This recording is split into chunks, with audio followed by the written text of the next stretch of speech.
Ah, les années 90, je sais pas si vous vous en souvenez, avec cette mode capillaire, sa mode vestimentaire incroyable. Mais les années 90, c'était surtout le club Dorothée qui nous a amené les mangas célèbres comme Dragon Ball, Nicky Larson et Olive Tom. La mode des boys bands aussi. Mais c'est une décennie pleine de films cultes aussi, les années 90. Entre Demolition Man, Les Ailes de l'Enfer et en passant par Super Mario Bros. Oui. Je suis très seul. Et Hulk Hogan. Alors pour ceux qui ne connaissent pas Hulk Hogan, dans les années 80 c'était un catcheur. Et dans les années 90, il nous a fait pas mal de films. Pas mal de nanars, surtout.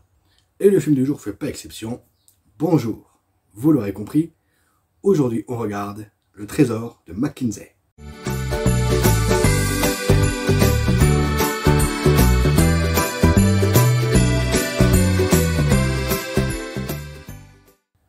Le film commence avec deux potes sur un jet ski, pardon, deux gogoles sur un jet ski, parce que personne fait ça dans leur vie.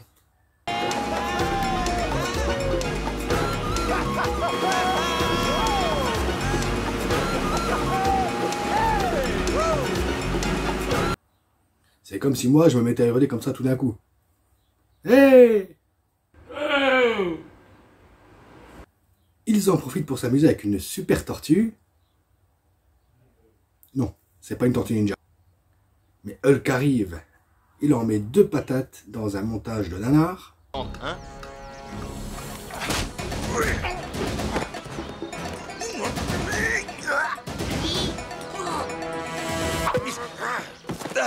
Il se fait sauver par Christophe Lemoine.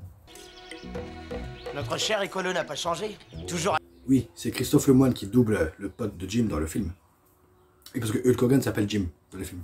Joe, pardon. Joe. Bref, il trouve une carte au trésor sur le dos de la tortue et... Autorisé, je garde les jets et vous allez rentrer à pied. Ah ok. Tu leur piques leur jet ski. Et ils vont pas rentrer à pied, mais à la nage. Et accessoirement, mourir noyé peut-être. Tout le monde s'en fout. Après que la voiture de Joe explose, et bien sûr c'est pas grave vu qu'on est dans un nanar, après avoir développé les super photos, il rentre chez lui et danse avec son perroquet. Le truc qui n'aura aucune utilité dans le film, hein, je vous rassure. Et on découvre Walter, son ancien partenaire, qui arrive.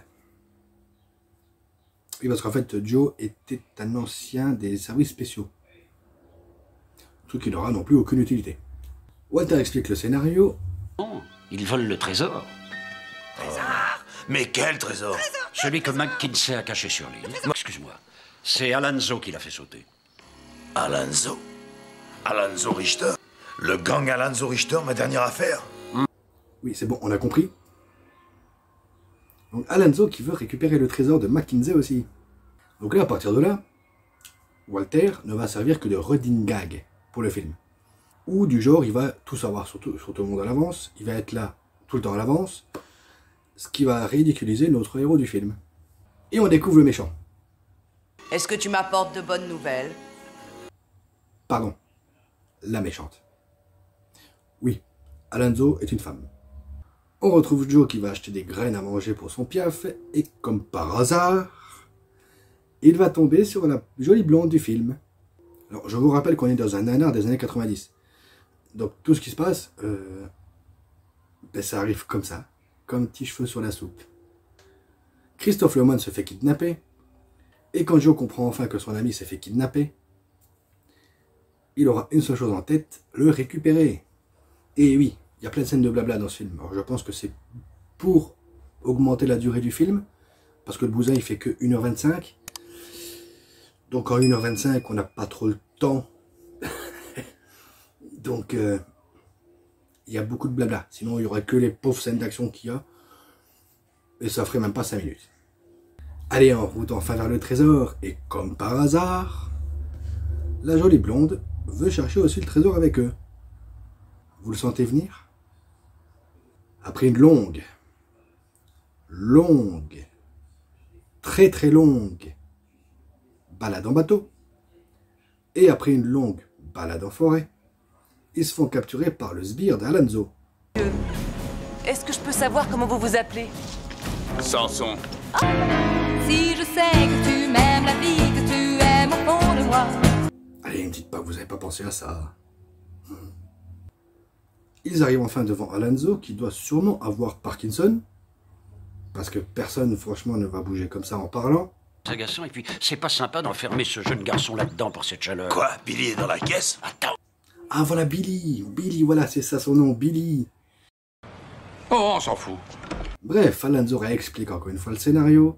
Qu'elle veut la carte du trésor et... Pouf, évasion.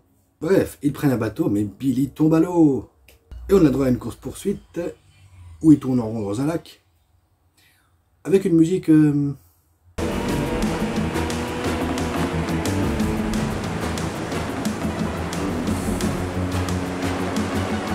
Et après que Joe ait trouvé une tête vaudou, Walter tombe dans un trou et, comme par hasard, le trésor s'y trouve. Il décide de passer la nuit dans la caverne et, comme par hasard, la jolie blonde les double et vole le trésor. Mais c'est pas grave, parce que Walter l'a vu. Parce que Walter savait que... C'était des faux de toute façon, tu ne le savais pas? Ah si. Donc, le trésor, c'est du toc. Donc tout ça, pour rien. Tout le film, pour rien. Il décide d'attaquer le camp d'Alonso pour libérer Billy. Et ça fait bon. On a une scène de bagarre entre Hulk Hogan et Big Show. Dans un montage bien anardesque des années 90, il sauve Billy et arrête Alonso. La blonde apprend que les bijoux c'est du toc, au passage, et fin. Alors, comme tous les films de cette période, que ce soit avec Hulk Hogan ou un autre, mais tous les nanars de cette période, je vous les conseille. Alors, le film est con, il y a beaucoup de longueur, mais qu'est-ce qu'on se marre. C'est très bête. Le scénario ne va dans aucun sens, c'est fourre-tout, le montage il est abominable, bon, le jeu d'acteur n'en parlons pas, il n'y en a pas. Et si vous vous demandez le réel, ben le réel, là, il a juste fait des mauvais films pour la Canon. Mais la Canon, on en parlera un de ces quatre. Et si vous me suivez sur les réseaux sociaux, j'avais posé la question il y a quelque temps, est-ce que vous préférez l'époque d'avant? Parce que maintenant, je vais vous répondre. C'est non. Et croyez-moi, avec tous les nanars qui existent et tous les mauvais films qui existent, j'ai de quoi alimenter la chaîne pendant au moins 3 siècles.